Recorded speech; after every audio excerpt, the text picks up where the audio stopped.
Congratulations! It appears you have been granted access to additional holiday content. Press the special button in the candy pail to enter the Halloween hub. Keep in mind that this DLC pack is nothing more than a festive holiday-themed add-on, which has absolutely no hidden intent or purpose. So, have fun!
Ladies and gentlemen, boys and girls, Fazbear Entertainment would like you to put your hands together for the one, the only,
Congratulations on completing the Freddy Fazbear virtual experience. You did an amazing job. You might be wondering if you missed anything, or if there's anything left to see. So just take my word for it, you didn't miss anything, and there's nothing left to see. We're looking forward to a fresh start with you now that we've all had a good laugh at these tall tales, and now that you realize that Fazbear Entertainment is a safe, family-friendly brand with no skeletons in our closet. So goodbye for now, and we'll see you on the toy aisle. Bye-bye. Bye-bye. Bye-bye. Bye-bye. Take care now. Congratulations! It appears you have been granted access to additional holiday content. Press the special button in the candy pail to enter the Halloween hub. Keep in mind that this DLC pack is nothing more than a festive holiday-themed add-on, which has absolutely no hidden intent or purpose. So, have fun!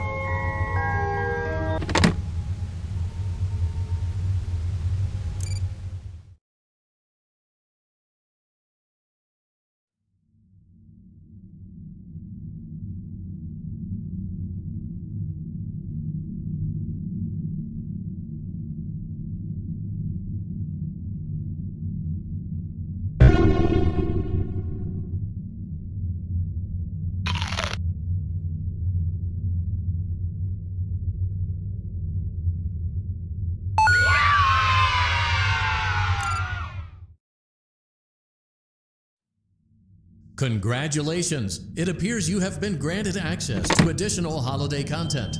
Press the special button in the candy pail to enter the Halloween hub. Keep in mind that this...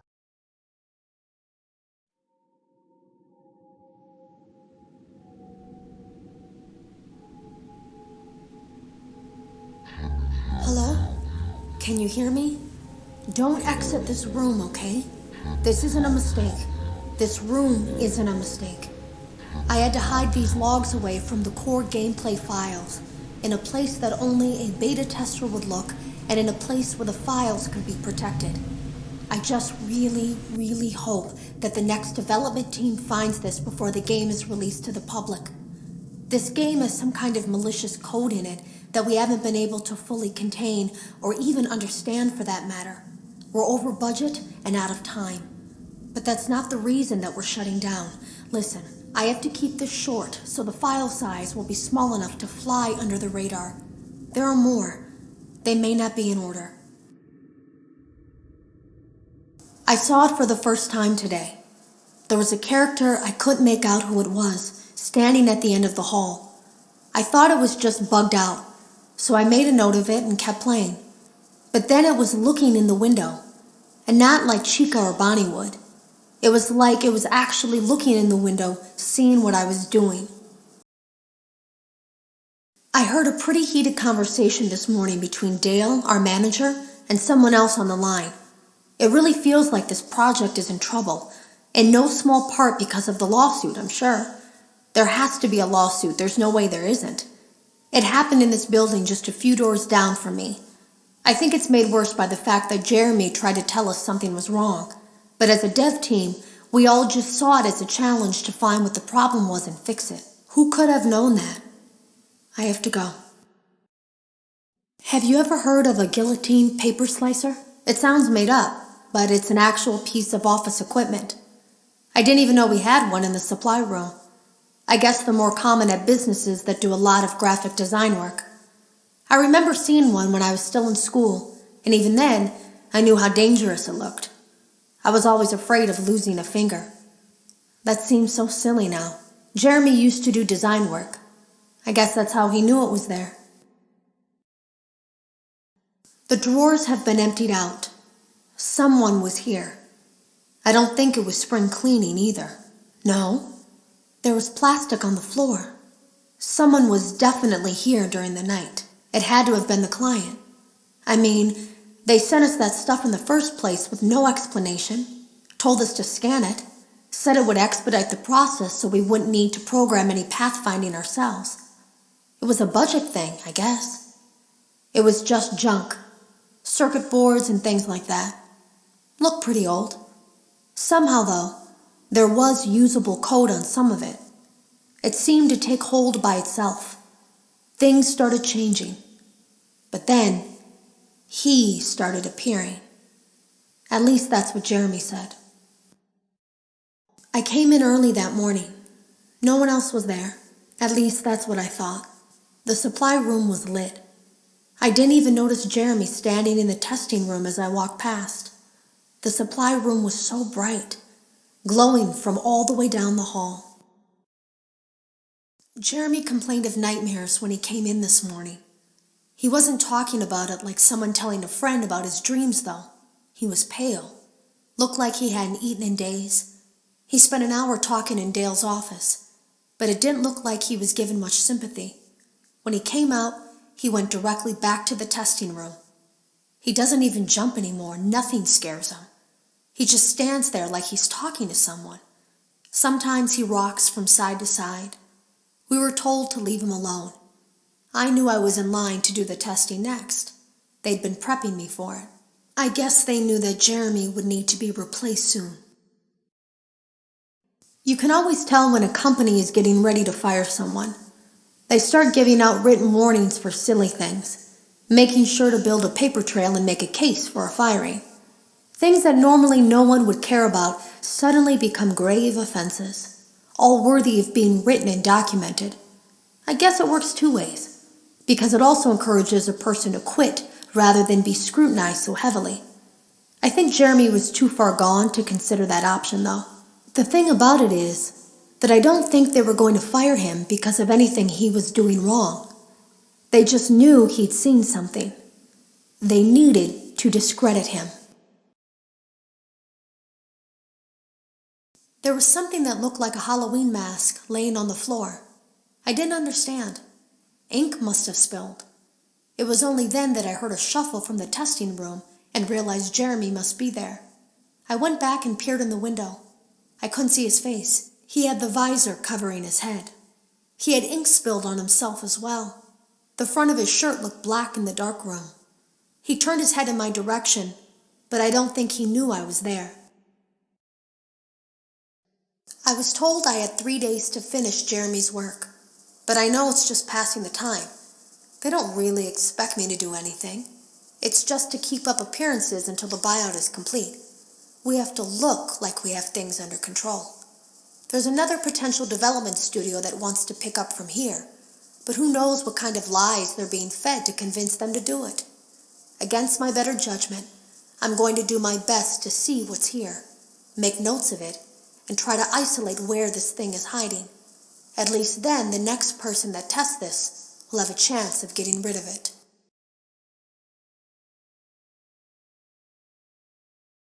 Today was my last day of beta testing, and the anomaly that I've been seeing is nowhere to be found. But after inspecting some of the files, it seems that it's attached itself to these logs. My logs. That can't be an accident. So now I have to make a choice. Do I leave these logs here for you to find, or do I try to purge this thing myself by destroying the logs? I've chosen the latter. I can't delete them. By creating a protected area to store these logs apart from the game, I effectively gave this thing a safe place to hide itself. It's in here now. I may not be able to delete it, but I might be able to do something else now that it's attached itself. I have an idea. They lied to us. They lied to all of us. They told us that the whole point of this VR game was to undo the bad PR done by a rogue indie game developer who supposedly made up a bunch of crazy stories that tarnished the brand. But that's not true at all. In their haste to develop this VR game and clear their name, they sent us some things I don't think they intended us to see, such as a hard drive containing emails between Fazbear Entertainment and a certain indie developer. Fazbear Entertainment hired the game developer. Those indie games were designed to conceal and make light of what happened. This isn't just an attempt to rebrand. It's an elaborate cover-up, a campaign to discredit everything.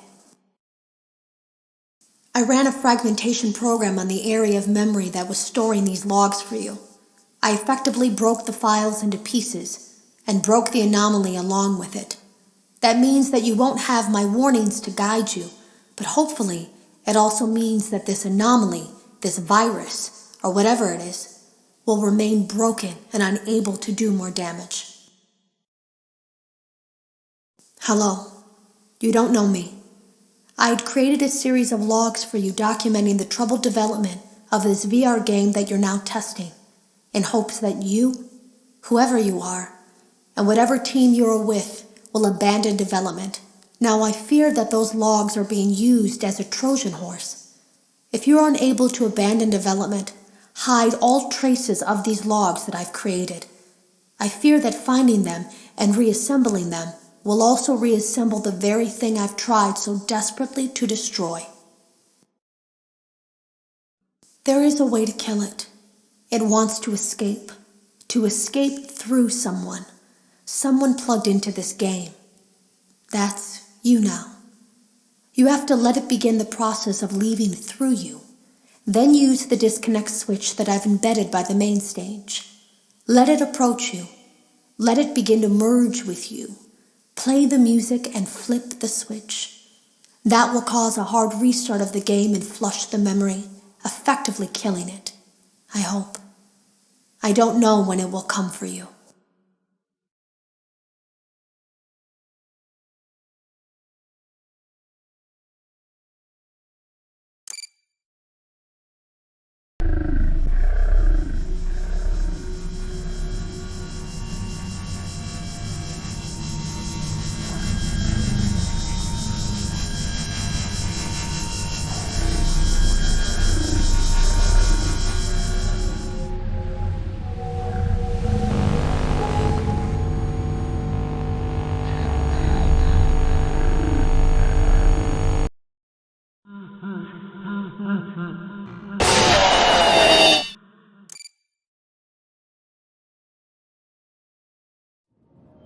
Congratulations! It appears you have been granted access to additional holiday content. Press the special button in the candy pail to enter the Halloween hub.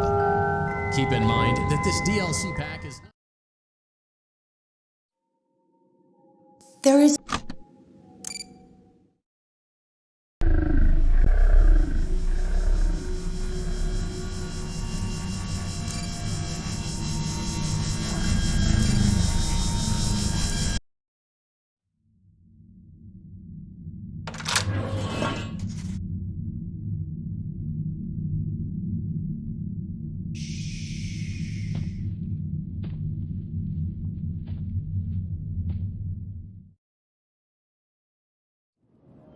Congratulations! It appears you have been granted access to additional holiday content. Press the special button in the candy pail to enter the Halloween hub. Keep in mind that this DLC pack is nothing more than a festive holiday-themed add-on, which has absolutely no hidden intent or purpose. So have fun!